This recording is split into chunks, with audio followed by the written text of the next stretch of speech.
कहानी के आगाज में एक पार्टी को दिखाया जाता है जिसमें एक लड़का अपने भाई को तलाश कर रहा होता है। कोई इसे बताता है कि इसका भाई घर की ऊपर वाली मंजिल पर है।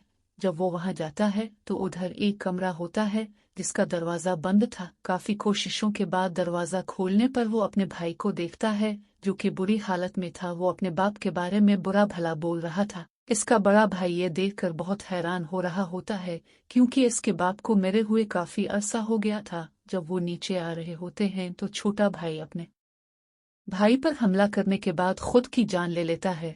ये सब कुछ देखकर वहां मौजूद लोग डर जाते हैं और इधर उधर भागना शुरू कर देते हैं। इसके बाद कहानी में मिया को दिखाया जाता है जो कि अपनी मोम की मौत के बाद अपने रिलेटिव्स के साथ रहती है। यहाँ पर उसके वालिद को दिखाया जाता है जिसके साथ इसके ताल्लुकात कुछ खास नहीं होते। इसके बाद मिया को जेट के भाई की कॉल आती है जो कि सड़क के किनारे बैठा अपनी बहन का इंतजार कर रहा होता है, लेकिन जेट इसे वहां लेने नहीं आई होती। वो वहां पर बैठा रो रहा होता है। मिया वहां पर अपनी कार लेकर पहुंच जाती है और इसे पियक कर लेती है क्योंकि जेट इसे वहां लेने नहीं आई थी। रास्ते में ये दोनों काफी मजे करते हैं। जब ये गाड़ी चला रहे होते हैं तो अचानक उनके सामने एक जख्मी कैंगरू आ जाता है। वो इस कैंगरू को वहां ऐसे ही छोड़कर अपने घर आ जाती है। साथ जेट का भाई राली भी होता है। यहाँ पर ये लोग जेट से भी मिलते हैं। यहाँ पर जेट अपने एक दोस्त के साथ होती है जो कभी मिया का भी दोस्त था, लेकिन अब मिया को उन बातों से कोई फर्क नहीं पड़ता और वो जेट के साथ मिलकर खूब मस्ती करती है। इसके बाद वो जेट को एक वीडियो दिखाती है जिसमें एक लड़की होती है जिसकी आंखें बहुत ज्यादा काली होती हैं। ऐसे लग रहा था जैसे वो किसी बड़ी शक्ति के कब्जे में हो। इसके बाद वहां पर उनका एक और दोस्त आता है जो कि उन्हें उनके एक और दोस्त के यहाँ पार्टी पर ले जाने के लिए आया होता है। इसके बाद ये सब उधर चले जाते हैं। पार्टी काफी इंजॉय करते हैं। एक दोस्त बताता है कि ये लोग एक गेम खेलेंगे जिसका नाम होगा टॉक टू मी। इसके बाद मिया को दिखाया जाता है जो कि ये गेम खेलने के लिए तैयार थी। मिया को चेयर पर बिठाया जाता है और गेम को शुरू किया जाता है। इसके बाद एक दोस्त मिया के सामने मोमबत्ती चलाता है और एक और दोस्त हाथ की तरह का अजीब सा स्टेचू वहां लाता है और इसे मिया के सामने रख देता है। के बाद मिया को इंस्ट्रक्शन दी जाती है कि वो अपना हाथ स्टेचू से मिले और बोले टॉक टू मी।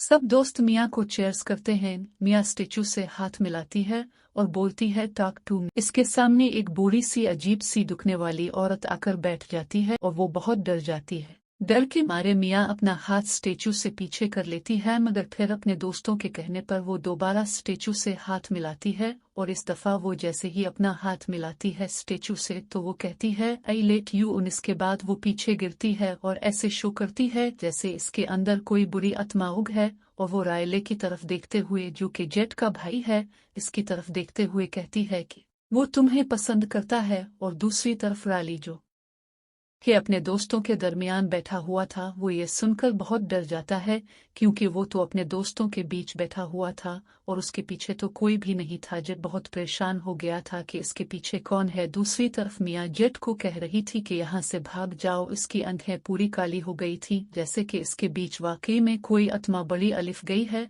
इसके बाद 90 सेकंड का वक्त पूरा हो गया था। जेट के दोस्त इसका हाथ स्टेचू से दूर करते हैं।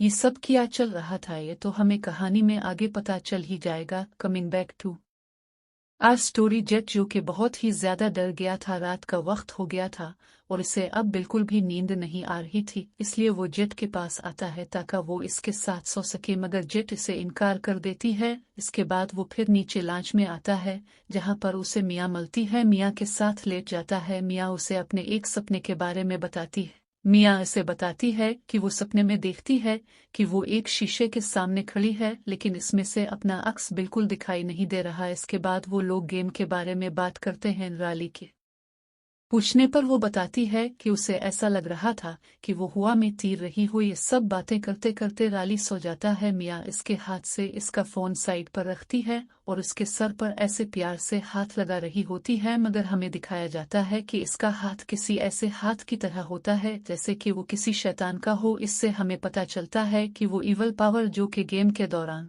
मिया में थी वो अभी भी इसी में है। इसका मतलब मिया अब पोजेसिड है।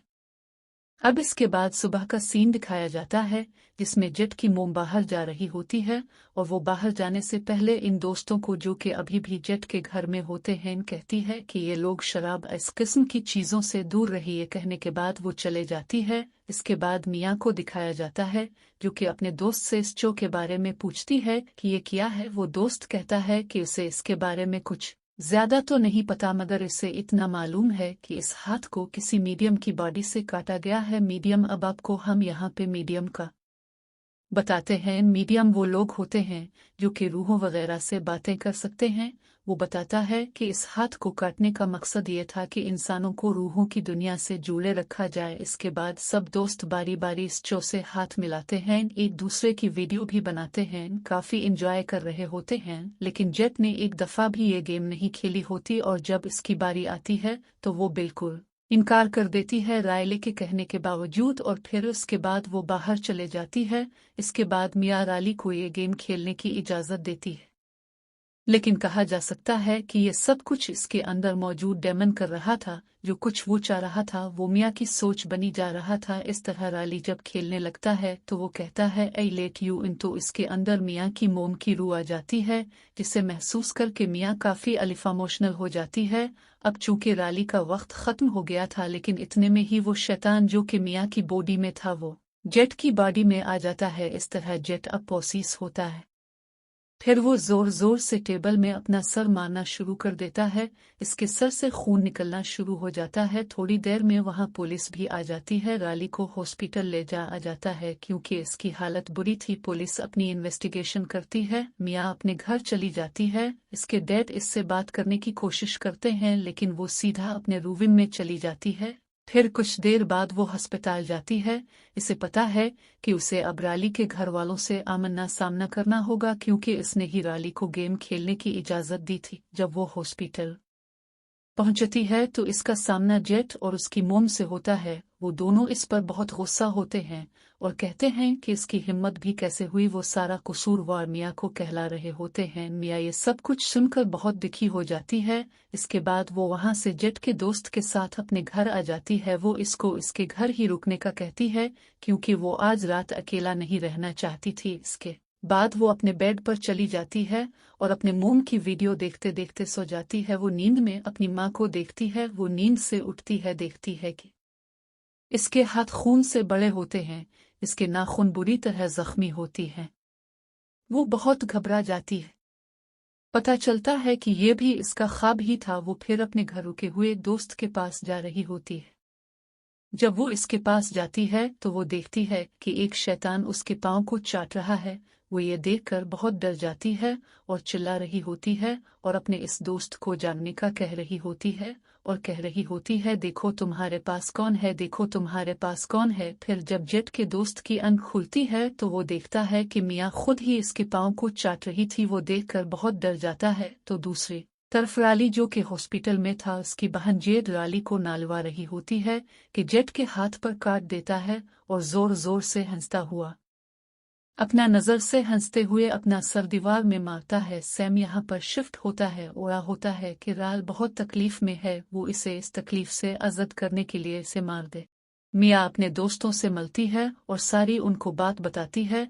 इसके बाद वो सुबास लड़के के पास जाते हैं जिसके छोटे भाई ने इस पर शुरू में हमला किया था और खुद की जान ले ली थी। वो बताता है कि ये हाथ रूहों की दुनिया में जाने का रास्ता है, इसके अलावा इसे भी कुछ नहीं पता। अब सब दोस्त और मियाँ मायूस होकर वापस आ रहे होते हैं और अपने अपने रास्ते पर निकल पड़ते हैं। मियाँ जेड और इसका दोस्त सोच रहे होते हैं कि ये सब क्यों हो रहा है। बहुत ज्यादा सोचने के बाद उन्हें पता चलता है कि इस दिन शायद कोई चीज थी ऐसी जो कि अधूरी रह गई। फिर उन्हें पता चलता है कि इस दिन मोमबत्ती बुझाना ही भूल गए। शैतानी हाथ को लेकर वो राली के पास गए और सब दोबारा करने की कोशिश की मगर कुछ भी नहीं होता। मियाँ सोचती है कि शायद राली चुका है, इस वजह से वो अपना हाथ स्टेचू के हाथ से मिलाती है। हाथ मिलाने के बाद कहती है कि मुझे राली से बात करनी है। इसके बाद इसके सामने एक छोटी सी बच्ची आ जाती है। इसके बाद दिखाया जाता है कि मियाँ रूहों दुनिया में चली गई है। शैतानों की दुनिया में मियाँ राली को देखती है जिसको शैतान ने बुरी तरह अपने कब्जे में किया हुआ था। वो फौरन